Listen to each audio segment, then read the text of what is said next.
Mimi niliwaambia nilipambana na Uhuru Kenyatta akiwa rais wa Kenya, nikiwa tu mbunge wa kawaida. Wewe usijaribu kufikiria ati unaweza nitisha sababu uko na cheo inakaribia rais hapo. Unajua ni aibu sana unapiga mtu, the more mnampiga the more anapendwa. The more mnampiga the more Mungu anampatia kibali. The more mnamtesa na kumfinya ndio nao raia wanampandisha juu.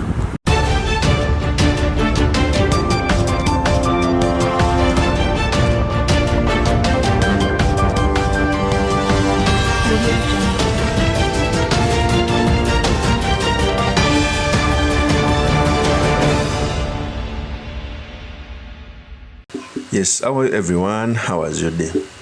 The battle of ICHUNGWA and GACHAGUA is escalating each and every day that passes. We all know that ever since GACHAGUA was made the deputy president, he has been getting fights from each and every side. In fact, I keep on telling people that that is a given in politics.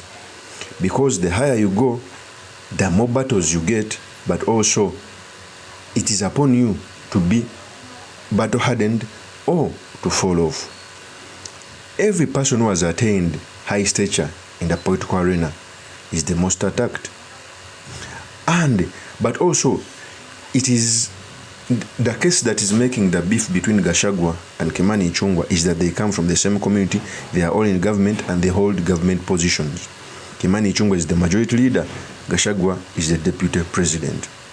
For a very long time, ICHUNGWA has always been on the forefront of attacking GACHAGUA. In fact, when you see the news, it mostly ICHUNGWA who is coming out to attack GACHAGUA. And for me, I think two things want to be achieved. One, ICHUNGWA is, I think, how should I put it, has more experience in politics than GACHAGUA when it comes to elections, because he's doing his third term. GACHAGUA had done one term and he became deputy president. But right now, GACHAGUA is more senior, and I think there is jealousy among the Mountain Kenya leaders for seeing GACHAGUA prosper. That's why they are coming out to fight, because it's not only ICHUNGWA, people like Kabogo, the former governor of Kiambu, they like Pia MP, okay, is also coming out to fight, Martha Karua and others, because they think they are supposed to be in that position. So in this episode, I've come to talk about the beef of ICHUNGWA and GACHAGUA, and the latest on why ICHUNGWA came out to say that statement, but also to show you ICHUNGWA statements which have now been escalated to an extent that his office right now, today, has been attacked. But most importantly, the study materials we can learn from the politics of our nation. But before I do this, I want to let you know that if you're new to this channel, please subscribe. If geopolitics and economics is what you want, this will be definitely the right channel for you to subscribe to.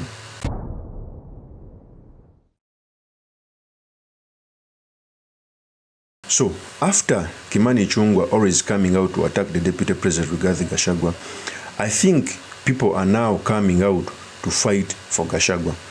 I know it may not be the people coming out, but it is politics at play. There are some people who would want to see GACHAGUA prosper, or who may want to fight also ICHUNGWA coming out to fight for GACHAGUA. Right now, as it stands, there is no Mountain Kenya leader who is more prominent, who the people like GACHAGUA. I may not like how he does his politics, but right now, like him or not, is the forerunner in the Mountain Kenya region. And by ICHUNGWA coming out to attack him every time, it is a disservice to ICHUNGWA. Although ICHUNGWA has a fallback position that for as long as Ruto is in power, he may be appointed in any position, and I think he's doing this. That's why he was put in Mount Kenya to check on the powers of GACHAGUA. And I think these abuses are sanctioned by Ruto. That is politics. Before I proceed on this, let me first give you the latest attack of ICHUNGWA that was done against GACHAGUA. Here is the tape. This young man here is a greater leader than those tribalists. You hear trying to gather people along ethnic lines. This is a greater leader than those tribalists. Kweli si kweli? Mumesema tuungane bila mambo ya ukabila. Mumesema tusitishwe kama viongozi tufuata wa kabila. ama tununue uoga? Mimi niliwaambia nilipambana na Uhuru Kenyatta akiwa rais wa Kenya, nikiwa tu mbunge wa kawaida. Wewe usijaribu kufikiria ati unaweza nitisha sababu uko na cheo inakaribia rais hapo. Mimi hakuna mtu anaweza nitisha hii Kenya na hii dunia. Niliwaambia naogopa Mwenyezi Mungu peke yake, uji moto na umeme peke yake. Pasiwe na mtu anafikiria ati atanitisha mimi. Na kama wewe ni mkabila, usiniingize mimi kwa mambo ya ukabila.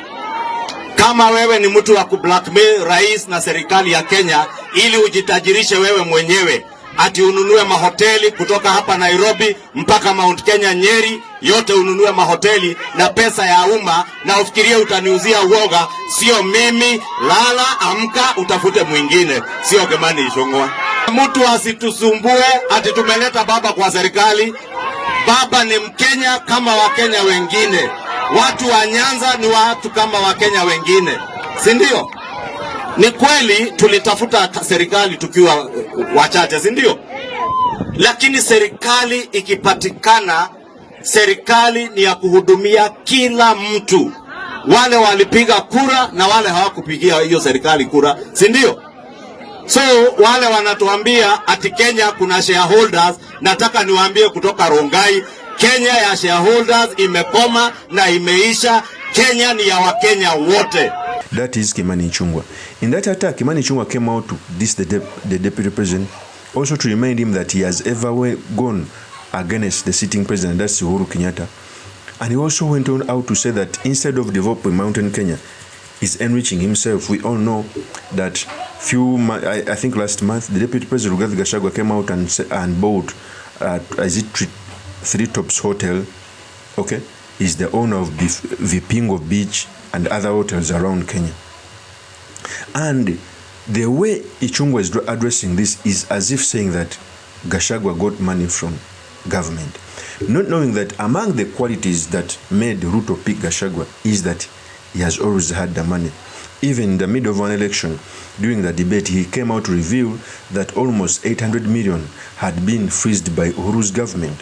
So GACHAGUA had the money. In fact, when I look at the cabinet, most cabinet secretaries were all below 500 million shillings. Yet GACHAGUA had, towards the 2022 general election, money in the bank, 800 million shillings, which means most of the cases, the money we have in the banks is little, far little than the assets we have. It means that GACHAGUA has more assets. That is the folly of the kind of investigations we are having in this country. I don't have billions. I have 203 million into that account. And that is part of my wealth. I'm worth 800 million minus the 200 they are holding, another 600. But he's trying to paint a picture that GACHAGUA is a thief. And for me, I think that is not good. It will affect Kimani Ichung'wa in a near future. The good thing is, for as long as Ruto is in power, he will be in government. But in an election, we are going to be here. Ichung'wa will be affected. Look around the politics in Kenya. Every person who has come out to fight the kingpin, most of the time they lose out. When you look at Rift Valley, Moi, the family of Moi fought Ruto. They ended up being sent home. Okay? And very many more examples. Look at everyone who comes out to fight Baba in Nyanza. They must lose elections. Okay? So it will affect him. Today, even the people marched to Kimani Ichung'wa's office to demand him to resign. And for me, I see two things in this. It may be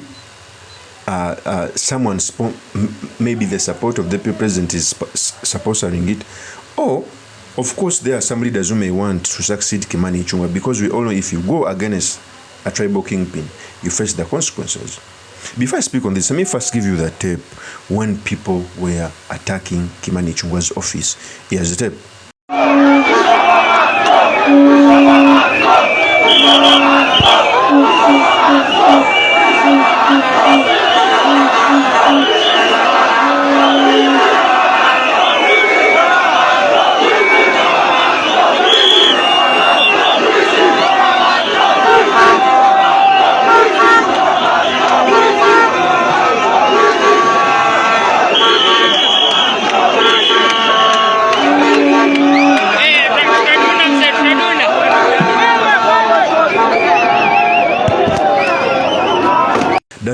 tape. You clearly see even politics is now heated up. Right now, Gachagua he may be affected little in Mountain Kenya. Because I know even the 2027 election, I don't think that Ruto can drop Gachagua to Kimani Ichung'wah or to any Mountain Kenya leader. Because the way Ruto is wise, he cannot sabotage his support, which made him win. He retained Gachagua as deputy president. But for Kimani Ichung'wah, he will face the resistance of Gachagua in Mountain Kenya and may end up losing the vote. In fact, even leaders like WARUGURU came out and said that anyone who thinks that is going to fight Gachagua is daydreaming. Gachagua is their kingpin. In fact, WARUGURU had this to say. Na kuna vile siku hizi kuna masaiko wengine hii mlima Kenya inafanya tu yenyewe. Mlima wa Rigathi Gachagua anakaa ni mtu tu ya kuhurumia, ya kupenda, na watu wengine walan kujiforce tu kukaa na mlima wa. Unajua ni aibu sana unapiga mtu, the more mnampiga the more anapendwa. The more mnampiga the more Mungu anampatia kibali. The more mnamtesa na kumfinya ndio nao raia wanampandisha juu. Abu chukueni hii memo. Bora msiguze mlima. Bora msiguze mlima. Bora msiguze mlima. Mlima muachane naye. Na Rigathi muachane naye. Ako na wenyewe. That is the tape. And we must not take the statements of WARUGURU lightly. WARUGURU is among the few women in Mountain Kenya who are vocal. In fact, if you have WARUGURU on your side in politics, he knows how to speak, is vocal, is robust. Those are the women who looked for Ruto's vote. In fact, the courts did wrongly to abolish the CAS position because he was occupying it. So anyone who thinks that he's going to fight Gachagua on those petty issues, and remember, mostly a person who's tribal gets more support from his home area. You cannot defeat him. Because all people in Kenya are tribal, like it or not. So if they see someone fighting for their community, they rally behind him. And in this case, Gachagua is becoming the front runner. For you, if you come in Mountain Kenya and you preach, hey, let's build the country, you are speaking the right thing, but in the wrong crowd. And if another person comes out in the same crowd and says, we must unite as a country and bargain, they will support him. So for me, I think the biggest loser will be Kimani Ichung'wah in the near future. Okay? The politics of unity is the right thing to do, but it cannot be preached in the wrong crowds because Kenyans are built around tribes. Even if you go where? Even in bigger democracies, they still look at color. That shows you the human mind.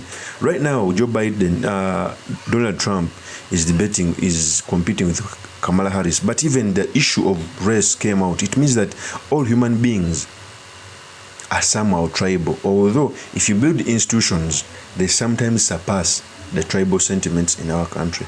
Of course, that's my opinion. Drop me your comments by commenting about this. Thank you very much for listening in.